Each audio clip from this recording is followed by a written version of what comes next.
This is a 43-year-old guy, had a neck femur DHS done, developed immediate infection, came to us, did a debridement and used the prefabricated spacers. All you boys would have seen it.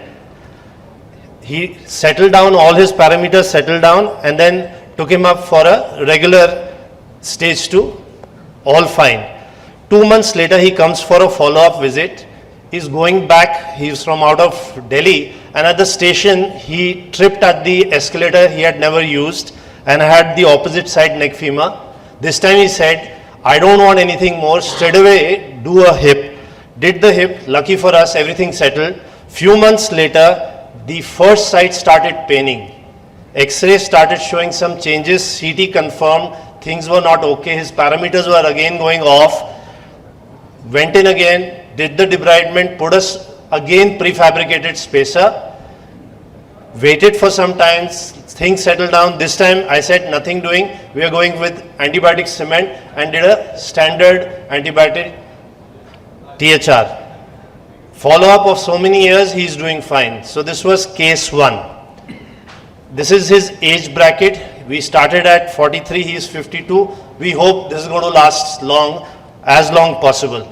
The second case which I have brought for you guys is a slightly older guy, again neck femur, operated elsewhere, had infection, antibiotics, lots of things.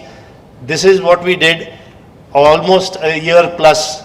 This, we were lucky, I think our debridement was better, settled down well, did a regular THR, he is doing well for 5 years.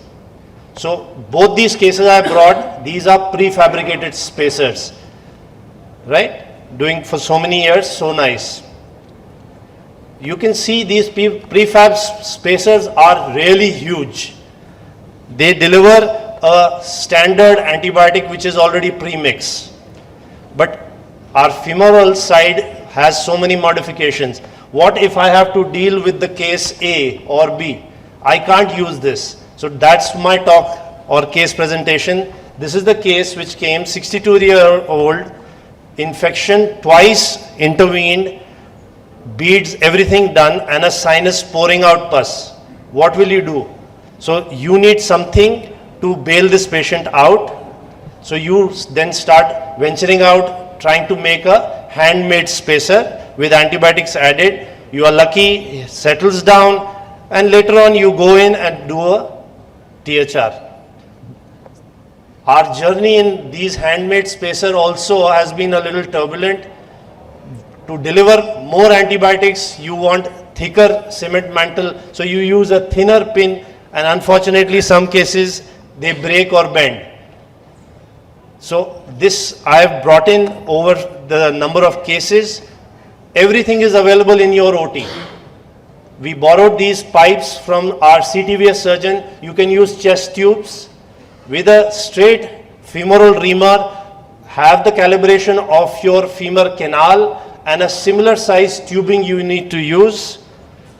Use your either tongs or bending press to give a nice gentle curve to these Ilizaro's rods. They are stout, strong, and they enter into these tubes.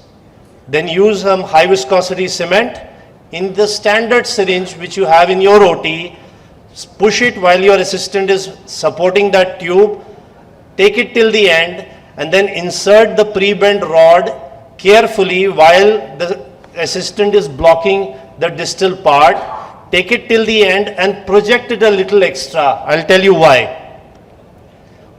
Some amount of cement still will be left in the syringe and your mixing bowl. Take that out. Simply dough it while it is hardening. Use another threaded rod and make a small aperture. While this is all drying, that ball will harden. Cut that plastic tube, deliver out now this uniform, perfect cylindrical rod.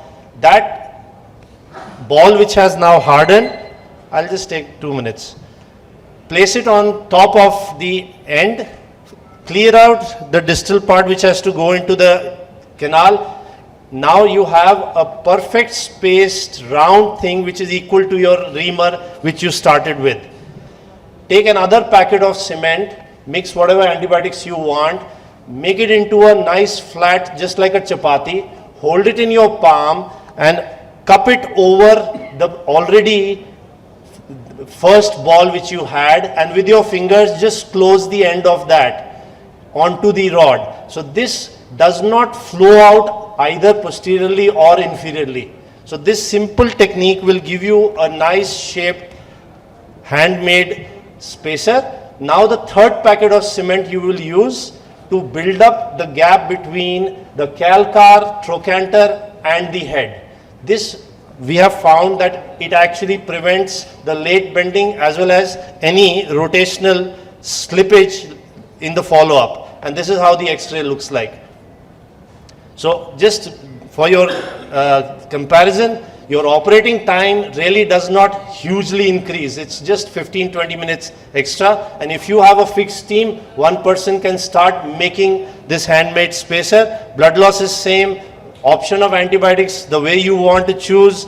Elution, there is literature which is saying it is less predictable, but it's not conclusive. The cost part is hugely different, as well as the flexibility that you can use it in all sort of femoral canals. The dislocation rate has been reported to be lower with antibiotics handmade spacer, especially with that last trick. If you block the trochanteric and the calcar area, it does not spin off.